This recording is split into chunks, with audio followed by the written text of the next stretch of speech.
E falenderojmë Allahun subhanahu wa taala, salavat dhe selam i dërgojmë pejgamberit sallallahu alaihi wasallam. Mas përfundimit të kursit rreth çështjes së sehrit me 4 pika më kryesore. Çka është sehri? Qysh me mbrojt prej sehrit? Cilat janë shenjat që një person është i prekun? Edhe nëse ka kuptuar që është i prekun, qysh me kërku shërimin te Allahu azza xal? Me të njëjtat tema vazhdojnë edhe tek çështja e mësyshit. Pro, ajo që është e njohur popull si mësysh ose në gjuhën arabe ain. Çka është pika e parë? Mësyshi.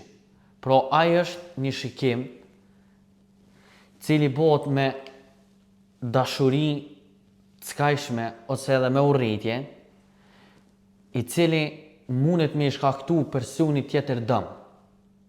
Pro, Ibn Qayyim Allahu mëshiroft e ka përmend se ndikimi i shpirtit atij që e jep syrin e keq nuk kufizohet vetëm me shikim. Që kjo është spalla një pikë shumë e rëndësishme që përmend Ibn Qayyim. Allahu mëshiroft. Pro kjo i bjen thot që edhe nëse një person është i verbër, pro hiç nuk sheh. Po dikush i përshkruan atina te një person diçka të mirë, edhe shpirti i këtij, edhe pse është i verbër, ndikon për dëm tek ai. Kur ai nuk e përmend Allahun subhanahu wa taala, nuk lutet që Allahu azza xal me jep atij bereqet.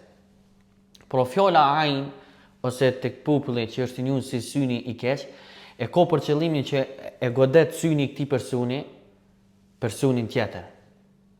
Edhe ajo buron nga dashuria ose nga urrëtia te ky person, edhe duke e goditur personin tjetër. Po tash, a do me thonë që gjithherë e godet, nuk do me thonë kështë. Se nga njëherë mundet personi me posë mësysh të dikush, mirë po ai ruhet, është i kujdesshëm për dhikrin e mëngjesit, dhikrin e mbrëmjes, foljen e namazit, dhikrin para gjumit, është personi i cili lexon Kur'an me lejen e Allahut subhanahu wa taala, Allah ato e mbrun. Por çdo person është shumë e rëndësishme e ditë, çdo person i cili e ka syrin e keq ose mësyshin këto, ai është edhe njëri i cili ka xhelozi. Qoftë do të thonë xhelozi nga aspekti i urrëties edhe i smirës. Ama jo çdo person i cili ka hased, ka edhe sy të keq. Nga se xhelozia është diçka shumë e përziershme, ndërsa mësyshi është diçka më e veçantë. Hasedi e përfshin edhe mësyshin. E këtë dietorët e përshkruajnë si ky shikim i cili ndodh subhanallahu, në cilin nuk përmendet Allahu azza wa jall, edhe nuk lutet personi për bereqet, thonë është sikur një shigjet e cila del drejt atij tjetrit të poshtë njësër që ato me godit. Qoftë ka po diçka të mirë tek ai, qoftë pe dijes, qoftë pe pasunis, qoftë pe fëmijëve, qoftë pe të arriturave të tij kështu me radhë, edhe momentin kur kë e ka këtë gjendje, edhe e ka në veten e vet këtë urrëtie për këtë person, atëherë kjo është sikur një shigjet e cila e godet Allahu na ruaj personin e cilin ky e ka shëniste. E çëshu përmend nga një herë godet nëse don Allahu subhanahu wa taala, nga një herë nuk e godet kur ai është duke qenë i mbrojtur tek Allahu subhanahu wa taala me ibadet dhe me dhikr, po ka një herë don Allahu azza xal me urtësitë e tij, edhe pse një person mbrohet, ai prap goditet. Nga se urtësia e Allahut është shumë e gjon. Urtësia e Allahut subhanahu wa taala është gjithëpërfshirëse. Realiteti i mësyshit edhe i hasedit edhe dëshmit cilat janë për to, fillimisht prej fjalëve të Allahut subhanahu wa taala, prej sunetit pejgamberit sallallahu alaihi wasallam, mirë po edhe prej përvojave të njerëzve dhe realitetit i cili ndodh.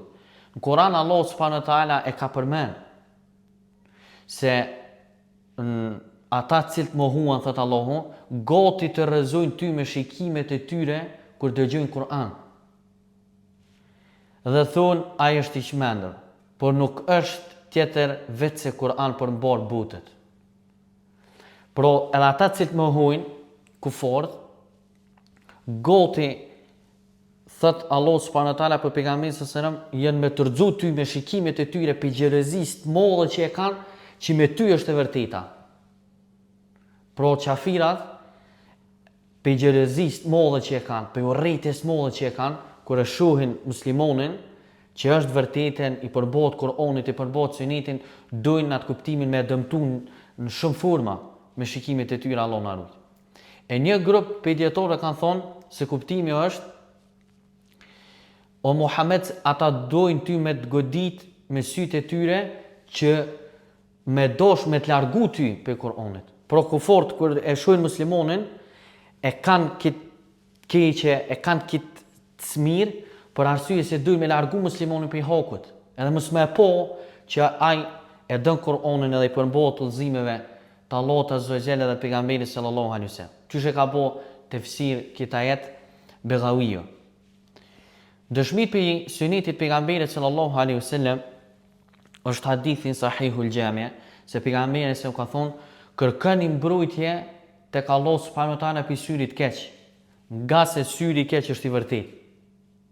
Ose është edhe hadithi tjetër tek Muslimi, ku ka thonë pejgamberi sallallahu alaihi wasallam: el ain, syri keq është i vërtetë. Pra nuk ka dyshim në këto. Si kur diçka të mund t'i paraprin të kaderit, atër kish me i parapri syri i keq.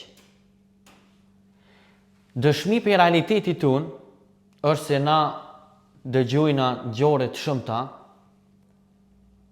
mirë po dhe në kohë pejgamberit sallallahu alaihi wasallam ka ndodhur që një prej shokëve të pejgamberit sallallahu alaihi wasallam, kur e ka po një prej shokëve tjetër, lkurën e tij i ka rënë sysh atina. Për shkak bardhësisë edhe pastërtisë që ka dhënë Allah subhanahu wa taala në trup këtij personi. Po ka dhe ngjarje të shumta, që shpërmenden për shembull një prej grove e ka vizitu disa familjar të saj, edhe i ka po flëkt tek kjo vojë, se kjo familje që u shkuj ka po flëkt e gjata të saj. Edhe i kam pëlqy kësoj te i mose, edhe kam fillu me lejnë Allahut padyshim me i ro flëkt kësoj vojzes që i ka ro kjo gruja mësysh, tufa, pro pjesë, edhe rost e tira të shumë të rrët kësoj.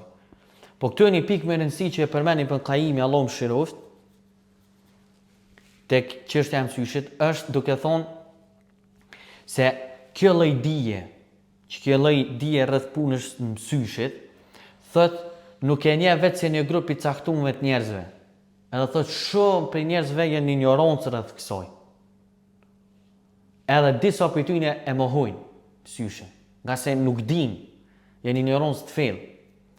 Nuk e kuptojnë thot ndikimin edhe lidhjen vetë se ata të cilët kanë përjetuar diçka prej tij.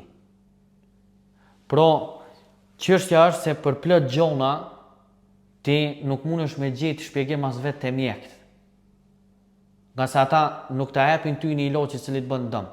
Po ty të vazhdon kjo çështje edhe gjendje jo e mirë. Atëherë ti duhesh me kuptu se ka mujt dikush me pos urrëtie ndaj teje. Ka mujt dikush mos me dosht që ti me pos diçka të mirë.